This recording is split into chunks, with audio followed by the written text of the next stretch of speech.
জওয়ান মুসলমান, হে আমার বৃদ্ধ বাপজানেরা, আমার শুনে নেন, দিনের প্রতি অটল থাকা কেমন?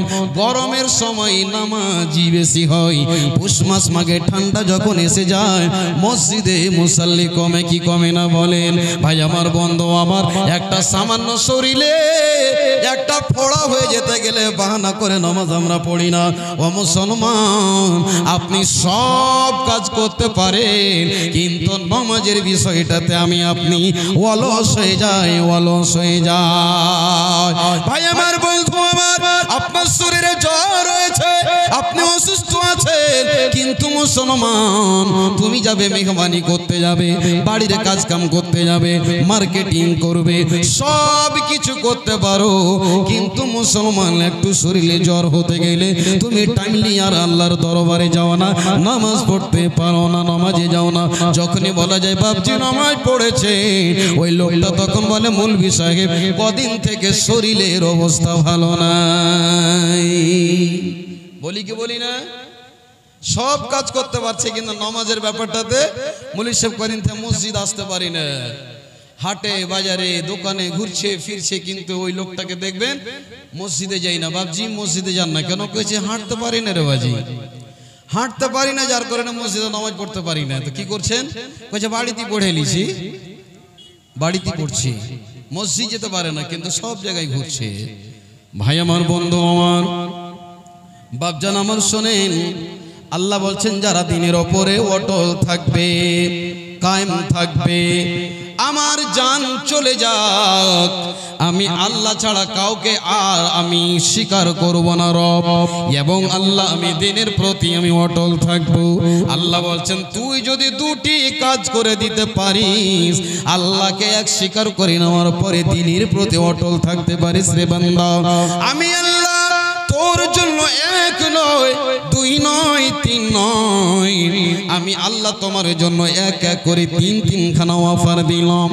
ও মুসলমান, যারা ইমানের প্রতি অটল থাকবে, দ্বীনের প্রতি যারা অটল থাকবে, আমার আল্লাহ তাবারক ওয়া তাআলা বলছেন আল্লাহ তাখাফু, আল্লাহ বলছেন তোমার জন্য কোনো ভয় নাই, ওয়ালা তাহজানু, তোমার জন্য কোনো টেনশন নাই, আমি আল্লাহ তোমার সাথে আছি, আমি আল্লাহ তোমার সাথে আছি। একবার বলুন আলহামদুলিল্লাহ। ও মুসলমান, আল্লাহ তাবারক ওয়া তাআলা এই জন্য বললেন মুমিনেরা, তোরা যখন স্বীকার করবি আমার রব ছাড়া আর কেউ নাই, আমার মালিক হলেন আল্লাহ, হায়াতের মালিক, মৌতের মালিক, সুখের মালিক, দুঃখের মালিক, রব্বুল আলামিন, সন্তান দেওয়ার মালিক, না দেওয়ার মালিক, আল্লাহ ছাড়া আমার কোনো আর রব নাই। এই কথাটা যারা বিশ্বাস করে লাই এবং ইমানের প্রতি অটল থাকে, আমার আল্লাহ বলছেন বান্দা তোমার জন্য কোনো ভয় নাই, ভয় নাই, ভয় নাই। ইমানের পথে অবিচল থেকে আমার মরণ যেন হয়, বলুন আল্লাহুম্মা আমিন। ইমানের পথে অবিচল থেকে আমার মরণ যেন হয়, তোমারই কাছে মিনতি আমার, হে প্রভু দয়াময়। ইমানের পথে অবিচল থেকে আমার মরণ যেন হয়। লিল্লাহি তাকবীর। আল্লাহ রাব্বুল আলামিন বলেন, যারা মুখে স্বীকার করে আমার আল্লাহ ছাড়া আর কোনো মাবুদ নাই, এবং দ্বীনের ওপরে অটল থাকলো, যতই জুলুম আসুক না কেন, যতই নির্যাতন আসুক না কেন, জুলুমের পাহাড় যদি ভেঙে পড়ে যায়, আল্লাহ বলছেন মুমিন যারা হবে তারা দিন ছাড়তে পারে না, পারে না, পারে না। আল্লাহ বললেন মুমিন তুই যদি দুটি কাজ করতে পারিস, তোর জন্য আমি আল্লাহ তিনখানা অফার দিলাম। নাম্বার 1 যেটা অফার হলো, আমার আল্লাহ বলছেন আল্লাহ তাখাফু, দ্বিতীয় নম্বর হলো ওয়ালা তাহজানু, তোর জন্য কোনো ডর নাই, ভয় নাই, এবং তোদের জন্য কোনো টেনশন নাই, টেনশন নাই, আমি আল্লাহ তোদের সাথে আছি। আমার সাথে বন্ধুত্ব কর, আমি তোর সাথে বন্ধুত্ব করব। বলুন সুবহানাল্লাহ। ভাই আমার মতো একজন সাধারণ মানুষ বা আপনার মতো একজন পাবলিক যদি একটা প্রধানের সাথে সম্পর্ক ভালো থাকে বা এমএলএর সাথে যদি একটা ভালো সম্পর্ক থাকে, আপনি সিনাটাকে উঁচু করে বলেন আমার কোনো টেনশন নাই, আমি প্রধান সাহেবের ডান হাত। বলি কি বলি না? আরে যা না, পুলিশ যদি খালি তোকে অ্যাটাক করে আমাকে একটা কল করে দিস, বাস। তার মানে কি? আমি এমএলএর ছেলে, আমি এমপির ভাতিজা, আমি প্রধানের ভাগ্নে, আমি মেম্বারের ছেলে, টেনশন নাই তো আমার। আল্লাহ বলছেন যে তোর সম্পর্ক যদি আমার সাথে ভালো হয় তোর কোনো চিন্তা নেই। বলুন সুবহানাল্লাহ। একটা 2 মিনিটের ইতিহাস আপনাকে বলি, আপনাদের জানা শোনা ইতিহাস।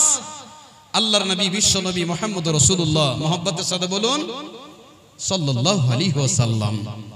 মক্কার কাফিরদের যখন নির্যাতন সহ্য করতে পারলেন না, আল্লাহ পাক তার বন্ধুবরকে বিশ্বনবী মহানবীকে বললেন, মুহাম্মদ তোমাকে আর মক্কার মাটিতে থাকতে হবে না, তুমি চলে যাও মদিনার প্রান্তে। আল্লাহ পাক রব্বুল আলামিন বিশ্বনবীকে বললেন, এ নবী তুমি আর মক্কার মাটিতে থেকো না। ও বন্ধু আমার, এ আমার বন্ধু, তুমি সফর করে রাতারাতি বেরিয়ে তুমি চলে যাবে।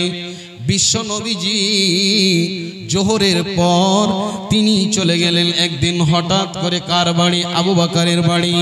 এই সময় দেখে হযরতে আবু বকর যেন চিন্তায় চিন্তিত, কি ব্যাপার রাসূল আমার বাড়িতে এসেছেন এরকম সময়ে? ও মুসলমান, লম্বা ইতিহাস আমি 2 মিনিটে বলছি। আল্লাহর নবী বললেন, আবু বকর তোমার বাড়িতে যে উটগুলো আছে সুন্দর করে খাইয়ে দাইয়ে তুমি তৈরি করে নাও, আমাদেরকে আর মক্কার মাটিতে থাকতে দেওয়া হবে না। আল্লাহর আদেশ এসেছে কখন আমাকে মক্কা ছেড়ে মদিনা যেতে হবে। হযরত আবু বকর রাদিয়াল্লাহু তাআলা আনহুকে নিয়ে বিশ্বনবী যে রাতারাতি জুলুম যেন চলছে মক্কার কাফেরেরা, দারুন নাদওয়াতে বসে তারা মিটিং পাস করলো, আজকে মুহাম্মদকে দুনিয়া থেকে বিদায় করতে হবে, না হলে আমরা শান্তি পাবো না। 1 নয় 2 নয় 14 জন আল্লাহর দুশমন বিশ্বনবীর বাড়িকে চারিদিক থেকে ঘেরাও করেছে। ওই বিছানায় হযরত আলীকে শুইয়ে দিয়েছেন। আল্লাহর নবী বিশ্বনবী রাতারাতি বেরিয়ে আবু বকরকে নিয়ে মদিনার প্রান্তে চলতে আরম্ভ করলেন। বন্ধু আমার, যেতে যেতে যেতে যেতে একটা পাহাড় সামনে চোখে পড়লো, যেই পাহাড়টার নাম হলো গারে সওর। সওর নামে পর্বত, যারা হজ করতে গেছেন, উমরা করতে গেছেন, দেখেছেন বাপজান আমার। ওই পাহাড়ের ভিতরে বিশ্বনবীজি আবু বকরকে সঙ্গে করে নিয়ে ওই গর্তের কাছে এবার থাকতে লাগলেন। ওই গুহায় গিয়ে আশ্রয় নিলেন। আবু লাহাব, আবু জাহাল, উতবা, শাইবা বড় বড় লিডারেরা এলান করেছে, ঘোষণা জানিয়ে দিয়েছে, মুহাম্মাদের মাথাকে যে এনে দিতে পারবে, সৌদি আরবের নাম করা খুব দামি উট, লাল কালারের উট, 1 নয় 2 নয় 10 নয় 20 নয় 100 উট তাকে ইনাম দেওয়া হবে। একবার বলুন সুবহানাল্লাহ। কত বড় পুরস্কার, কে না ছুটে বেড়ায়। বিশ্বনবীজি সেই পাহাড়ে গিয়ে আশ্রয় নিলেন। ইতিহাস লম্বা, আমি শর্টে বলছি। একজন আল্লাহর মালাউন বান্দা হারামুদ্দার ইবলিস শয়তান এই লালচে পড়ে মাথায় পাগড়ি বেঁধে হাতে তরবারি নিয়ে বেরিয়েছে। অশ্বের উপরে সওয়ার হয়ে যেন বিশ্ব নবীর চিরুনি তল্লাশে রয়েছে। কোথায় আছে আব্দুল্লাহর বেটা মুহাম্মাদের যদি মাথাকে শিরচ্ছেদ করে আমি যদি আবু লাহাব, আবু জাহালের সামনে এনে দিতে পারি, এত বড় ইতিহাসের পাতায় আমার নাম থেকে যাবে। এই জন্য বেরিয়েছে।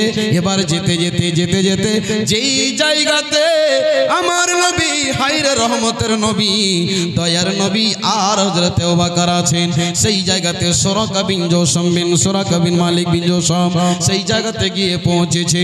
ওই যেন ঘোড়ার উপরে তৈরি হয়ে আছে তরবারি নিয়ে, ওই পাহাড়ের কাছে চলে গেছে। হযরত আবু বকর সিদ্দিক বলেন, নবী গো, ইয়া রাসূলুল্লাহ, ইয়া হাবিবাল্লাহ, দয়ার নবী, ওই যে আমাদের দুশমন, ওই যে শত্রু চলে আসছে আমাদেরকে ধাওয়া করার জন্য। বিশ্ব নবীজি বললেন, আবু বকর রে শুনো, আল্লাহ রাব্বুল রাব্বুল আলামিন বলছেন, হে নবী তুমি কি জানো না, যারা আল্লাহর প্রতি অটল থাকে, ঈমানের প্রতি, আমার আল্লাহ তাদেরকে কোনো সময় টেনশনে ফেলে দেয় না।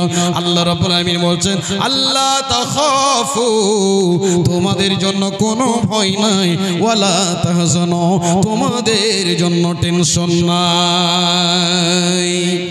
এই শরাকা আল্লাহর দুশমন, নবীর দুশমন ঘোড়া নিয়ে দৌড়াচ্ছে, এই যার একটু গেলে নবীকে আমরা ধরে নিব, এখানে চলে এসেছি। আবু বকর বলছেন, আল্লাহ রাসূল ওই যে চলে আসছে আল্লাহর দুশমন, আমাদেরকে এসে ধরে নেবে, গ্রেফতার করে নেবে। আল্লাহর নবী বললেন, ও আবু বকর, ও আবু বকর, আল্লাহর নবী বলছেন, লা তাহজান ইন্নাল্লাহা মা'ানা। ও আবু বকর, আপনি টেনশন করিয়েন না, আমি আছি, আপনি আছেন, শ্বশুর আব্বা এবং আমাদের দুইজনের সাথে তিনি রয়েছেন আল্লাহ। সকলে বলুন আল্লাহ। যখন এই কথাটা বলে দাও, ওই শরাকা যে ঘোড়া নিয়ে দৌড়াচ্ছিল গতি বেগে দৌড়ে যাচ্ছে, নবীকে ধরবে, মুহাম্মদকে ধরবে, মাথা কেটে নিয়ে আবু লাহাবের কাছে জমা করবে, আবু জাহালের কাছে জমা করবে, এই মনের বড় আশা নিয়ে যাচ্ছে। ইতিমধ্যে বন্ধুরে, ওই ঘোড়া, যে ঘোড়াতে শরাকা যেন সওয়ার হয়ে আছে, ওই অশ্বের উপরে যে সওয়ার হয়ে আছে, আল্লাহর কি কুদরতে করিশমা, অল্প যেতে গেলে ওই নবীকে ধরে ফেলবে। ইতিমধ্যে ওই ঘোড়ার পা ওই জায়গাতে যেন ধসে গেল। বলুন সুবহানাল্লাহ। এত জোরে জোরে শরাকা ওই ঘোড়াকে ছড়া দিয়ে যেন মারছে বন্ধু আমার, কিন্তু আর ঘোড়া উঠতে পারছে না। যত মারছে তত যেন তার পা মাটির দিকে যেন ধসতে আছে। বলুন সুবহানাল্লাহ। ও মুসলমান, ওই জায়গা থেকে ব্যর্থ হয়ে, আহামক অপমান হয়ে শরাকা আবার যেন বাড়ির দিকে ফিরে আসছে। একবার বলুন সুবহানাল্লাহ। আমার আল্লাহ বলছেন, বিসমিল্লাহির রহমানির রহিম, ইন্নাল্লাযীনা ক্বালু রাব্বুনাল্লাহু সুম্মা ইসতাকামু তাতানাজ্জালু আলাইহিমুল মালায়েকা আল্লা তাখাফু ওয়া লা তাহজানু ওয়া আবশিরু বিল জান্নাহ। আল্লাহ বলছেন, যারা ঈমানের উপরে, দ্বীনের উপরে অটল থাকবে, আল্লাহ বলছেন, বান্দা তোমার চিন্তা নাই, টেনশন নাই। মুসলমান, আমার আপনার দিন কেমন? তো কচুর পাতের পানির মতো, একবার এদিকে একবার এদিকে, একবার এদিকে একবার এদিকে। একটা মুসলমানকে দেখুন, এখনই যদি একটা কোনো যাত্রা পার্টি আসে, জালসা ছেড়ে চলে যাবে যাত্রা পার্টিতে। ওখানে যখন শেষ হলো তখন কি বলে, চলবে একটু ঘুরে নি, জালসা কি মৌলভী সাহেব লাগছে, ভালোই ওয়াজ করছে, একটু শুনেলি। তো ভাই, আমাদের ঈমান কেমন? একটা মাছির মতো। একটা মাছিকে দেখবেন মিষ্টির দোকানে বসে, দেখবেন যখন আপনি আম খেতে বসবেন, কাঁঠাল খেতে বসবেন, ওই মাছি কোথায় থাকে এসে হাজির হয়ে যায় কি যাই না। কিন্তু ওই মাছিকে দেখবেন আবার কিছুক্ষণ পরে ময়লাতে বসে কি বসে না। আল্লাহ রাব্বুল আলামিন বলছেন, বান্দারে তোদের ঈমান তো হলো এরকম যে তোরা কোনো সময় জালসার ময়দানে, আবার কোনো সময় তোরা চলে যাস এরকম রং তামাশায়। ও মুসলমান, ঈমান যেই ব্যাপারটা বলছিলাম, দ্বীনের প্রতি অটল থাকা অত সহজ নয়।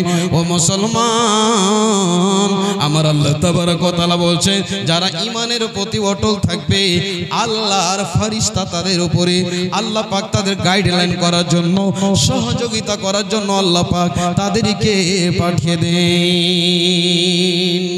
আল্লাহর ফেরেশতা তাদের কাছে আসে, আল্লাহ পাক তাদের সহযোগিতার জন্য, তাদের হিম্মতকে যোগাবার জন্য আল্লাহ পাক ফেরেশতাকে পাঠান। বলুন সুবহানাল্লাহ। সম্মানিত দিনী ভাই, আমার আপনার ঈমান কেমন? আপনি একবার চিন্তা করে দেখেন, 2 সেকেন্ডের জন্য চোখটা বন্ধ করে আপনি একবার ভাবুন তো যে আমার ঈমান কেমন। আপনি নামাজ পড়ছেন, আপনি আজকে যৌতুক, আজ বোন, আজ জাহেজ আপনি ডুবে আছেন। আজ আমি আপনার ছেলে, আপনার পরিবার আজকে সুদের সাথে জড়িত, কিন্তু আপনি হাজী সাহেব মানুষ, আমি আলেম মানুষ, আমি গ্রামের নেতৃত্ব দান দিচ্ছি, কিন্তু দেখুন আপনি গুনার সাগরে ডুব দিয়ে জীবন যাপন করছি। ভাই আমার, আল্লাহর নবীর একজন সাহাবা, যেই সাহাবার ব্যাপারে আপনারা নাম শুনেছেন, যার নাম হচ্ছে হযরতে বিলাল। নামটা কি বললাম? হযরতে বিলাল। প্রথমে কি মুসলমান ছিলেন? না। রসুলের কথা, রসুলের কোরআনের তিলাওয়াত শুনে তারা ঈমান এনেছিলেন। যখনই তার মালিককে খবর হয়ে গেল বেলাল ঈমান এনেছে, তখন সেই বেলালকে ডেকে বলল, বেলাল তুই নাকি মুরতাদ হয়ে গেছিস, বেদিন হয়ে গেছিস। ওই বেলালকে তার মালিক ডেকে যেন বুঝালো, জ্ঞান দিল। হযরতে বেলাল বলছেন, হে আমার মনিব, আমি যেই দিন পেয়েছি এই দিন থেকে আর ফিরে যেতে পারবো না। যখন এই কথাটা বলে দেওয়া, তখন তার মনিব বলে দিল, একে নিয়ে যাও মক্কা নগরীতে বড় বড় পাথরগুলো, বোল্ডারগুলো তার বুকের উপরে চাপিয়ে দে। ছোট্ট ছোট্ট সন্তানগুলোর হাতে তার পায়ে রশি বেঁধে তাকে বলে দিত, একে তোরা ওই মরা কুকুরের মতো টেনে ছেড়ে নিয়ে বেড়া। আর ওই সেই মালিক গিয়ে তখন সে বলতো, বেলাল এখনো সময় আছে, বল রে বেলাল, এখনো যদি দিন তুই ছেড়ে দিতে পারিস তবে তোর জন্য একটা অফার থাকবে। যেই মক্কা নগরীতে যত সুন্দরী, বিশ্ব সুন্দরী মেয়ে আছে, ওই মেয়েটার সাথে তোর বিয়ে দিয়ে দেব। তুই তো কালো রঙের ছেলে, তোর তো ঠোঁটগুলো মোটা মোটা। ও বেলাল দিনকে ছেড়ে দে, তোকে আমরা মক্কা নগরীতে একটা ওহদা দিয়ে দেব, একটা পদ দিয়ে দিব, এবং তোকে বিশ্ব সুন্দরী নারীর সাথে তোর বিয়ে দিয়ে দেব। হযরতে বেলাল বলছেন, ও আমার মনিব, না না না, যে আমি আল্লাহর পথে ঈমান এনেছি ওই ঈমানকে আমি ছাড়তে পারবো না। ভাই আমার, বন্ধু আমার, নির্যাতনের পাহাড়, নির্যাতনের পর্বত একের পর এক বেলালের উপরে ভেঙে পড়ছে। একটাই কথা, আহাদ আহাদ আহাদ আহাদ। হযরতে বেলাল রাদিয়াল্লাহু তাআলা আনহু কোনো সময় দিনকে ছেড়ে দেয়নি। ভাই আমার, বন্ধু আমার, মক্কা নগরীতে ওই পাথরেলি জমিনে বেলালকে শরীর থেকে কাপড়গুলো খসিয়ে নিত, আর খালি শরীরে পাথরের উপরে টানা হেঁচড়ে করে বেড়াতে হতো। এতটুকু নয় মুসলমান, হাইরে সাহাবাদের ঈমান, সারা শরীর দিয়ে তত্তর করে রক্ত বয়ে যেত। আর উমাইয়া একটাই কথা বলতো, বেলাল একবার তুই আল্লাহকে ছেড়ে দে, আমাদের পুরাতন ধর্মে তুই আবার ফিরে আয়। তখন বেলাল বলতেন, না না, আমরা ওই দিনকে ছেড়ে যেতে পারবো না, পারবো না, পারবো না। ওই উমাইয়া হযরতে বেলালকে একদিন খাম্বার সাথে বেঁধে দিয়ে বেদম প্রহার করছে। বেলালের শরীরে চাবুক যেন পড়ছে একের পরে এক। রাস্তা দিয়ে চলে যাচ্ছেন হযরত আবু বকর। এই দৃশ্য দেখে হযরত আবু বকরের মনটা যেন বিগলিত হয়ে গেল। হায়রে আল্লাহ, বেলালের কেন এই দশা? শুধু ঈমান আনার জন্য। সে বেলালকে হযরত আবু বকর মুক্ত করে নিয়ে আসলেন, আজাদ করিয়ে দিলেন। যেই বেলালকে নবীজি মসজিদের মুয়াজ্জিন বানালেন, আযানের জন্য নিযুক্ত করলেন, বলুন সুবহানাল্লাহ। হযরতে বেলালকে আল্লাহ পাক এমন একটা মধুর আওয়াজ দিয়েছিলেন, মিষ্টি আওয়াজ দিয়েছিলেন, যার আযান শুনে মদিনাবাসীরা পাগল হয়ে যেত। একবার বলুন সুবহানাল্লাহ। বেলাল কালো মানুষ, ঠোঁটগুলো মোটা মোটা, হাবশ দেশের মানুষ, কিন্তু বন্ধু আমার, কয়লা দেখেছেন? কয়লা দেখতে কালো, কিন্তু যখন আগুন জ্বলবে তার ভিতর থেকে যেন লাল যেন আছে, লাল দেখতে লাগে। তেমনি আমার আল্লাহ বলছেন, বেলাল যদিও কালো হয়, অন্তরটা যেন একবারে আলোতে পরিপূর্ণ, ঈমানের আলোতে পরিপূর্ণ হয়ে আছে। ও মুসলমান, ওই বেলালকে হযরতে আবু বকর সিদ্দিক আজাদ করে নিয়ে আসলেন এবং মুয়াজ্জিনের দায়িত্ব দিয়ে দিলেন। সেই বেলালের আযান শুনে জগৎবাসী যেন পাগল হয়ে গেল। বিশ্ব নবীজি যেদিন মেরাজে গেলেন, যাচ্ছেন তো জান্নাতের ভিতরে যেন নবীজি উকি মেরে দেখছে, তো কে যেন জান্নাতের ভিতরে খড়ম পায়ে দিয়ে যেন জান্নাতের ভিতরে হাঁটছে। আল্লাহর নবী জিবরিল আমিনকে বললেন, ও জিবরিল, জান্নাতের ভিতরে কে চলছে? ও জিবরিল, জান্নাতের ভিতরে যেন কেউ হাঁটছে, পায়ের আওয়াজ আমি শুনতে পেলাম। হযরত জিবরিল বলছেন, ইয়া রাসূলুল্লাহ, এটা যেমন তেমন লোক নয়, ইনি হচ্ছেন হযরত বেলাল। ইনি হলেন হযরত বেলাল, যিনি মসজিদে তিনি আযান দিতেন। আল্লাহর নবী বিশ্বনবীজি বেলালের ব্যাপারে বয়ান করেছেন।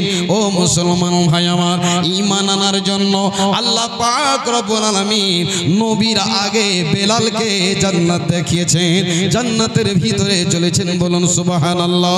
আমার আল্লাহ বলছেন, ইন্নাল্লাযীনা ক্বালু রাব্বুনাল্লাহ সুম্মা ইসতাকামু তাতানাজ্জালু আলাইহিমুল মালায়েকা আল্লা তাখাফু ওয়া লা তাহজানু ওয়াবশিরু বিল জান্নাহ। আল্লাহ বলছেন, হে মুমিন, তোমরা যদি দ্বীনের উপরে কায়েম থাকতে পারো, যতই তোমাদের প্রতি জুলুম আসুক, যদি একটাই কথা বলে দাও আল্লাহ জান চলে যাও, কিন্তু আল্লাহ ঈমান ছাড়তে পারবো না।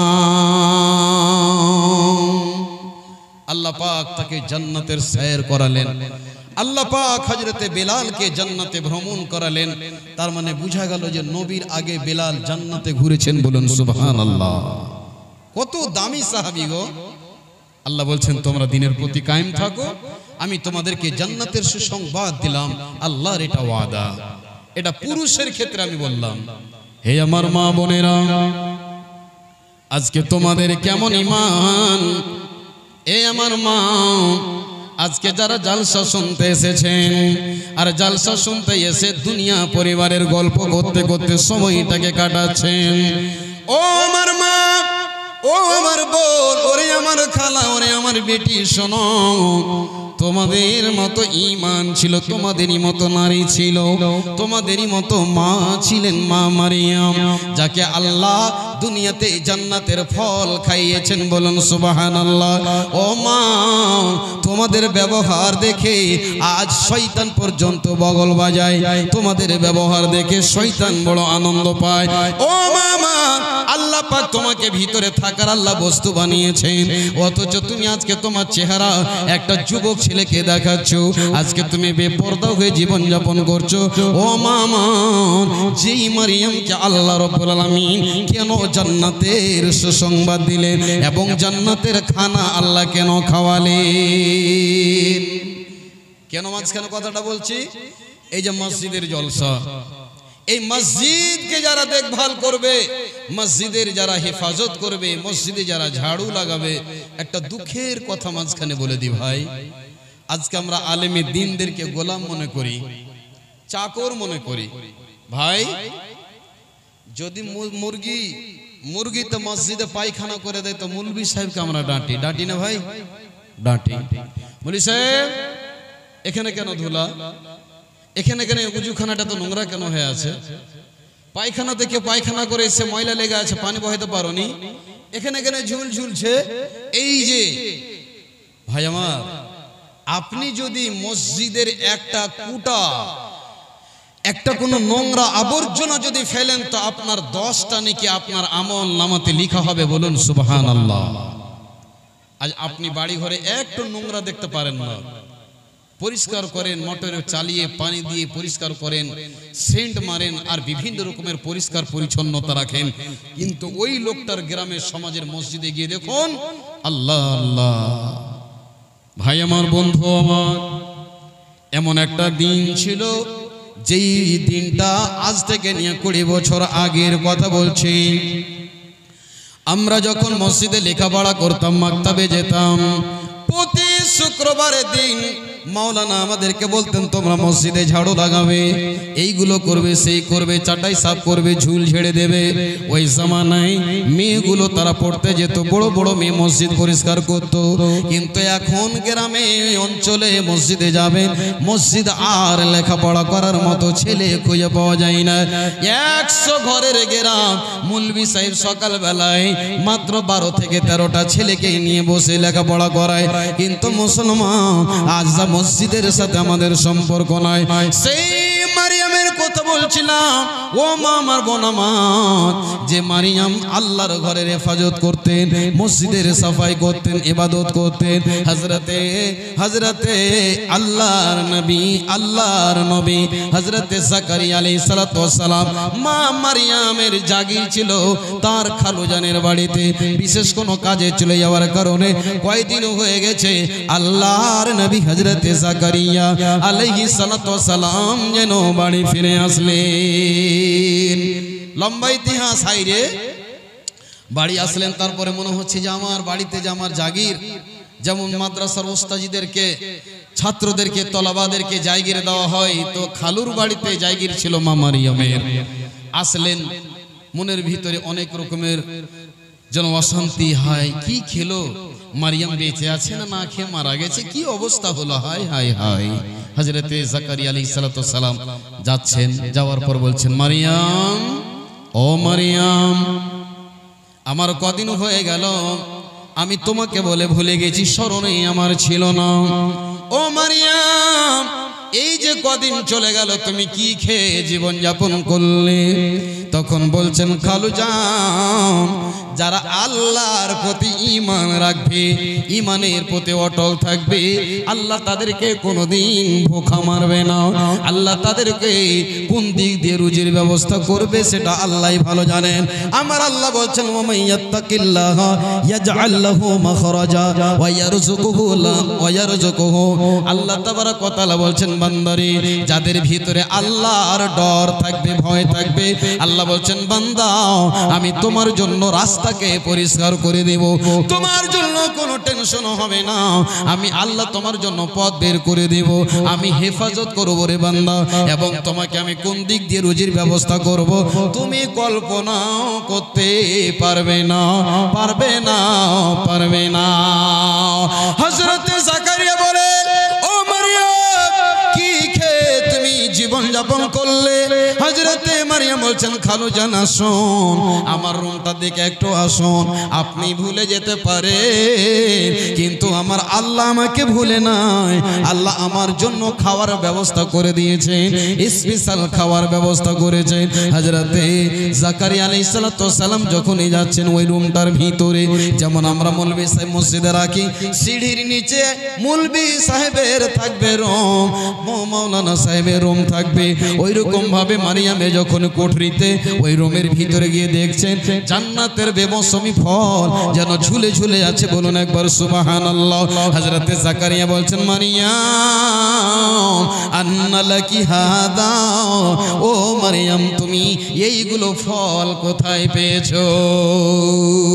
এই ফল তো এখন সময় নয়, এখন আমের সময় নয়, কাঁঠালের সময় নয়, আঙ্গুরের সময় নয়, অরেঞ্জের সময় নয়, বেমৌসুমি ফল। আর ওই ফলগুলো থেকে এত সুগন্ধি ছুটছে, এটা আপনার কোনো মার্কেটের নয়, এটা কোনো শিলিগুড়ির মার্কেট থেকে নয়, কাশ্মীরের আপেল নয়, আল্লাহর স্পেশাল জান্নাতি ফল হযরতে মারিয়ামের ঘরে ঝুলছে।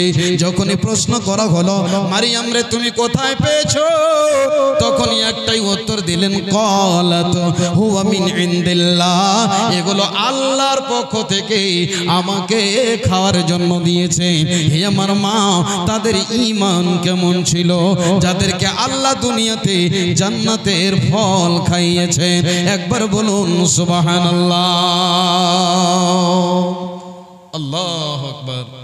আর আজ তোমার ব্যবহার দেখে শয়তান পর্যন্ত খুশি যে আর আমাকে মেহনত করতে হবে না, ডিউটি করতে হবে না।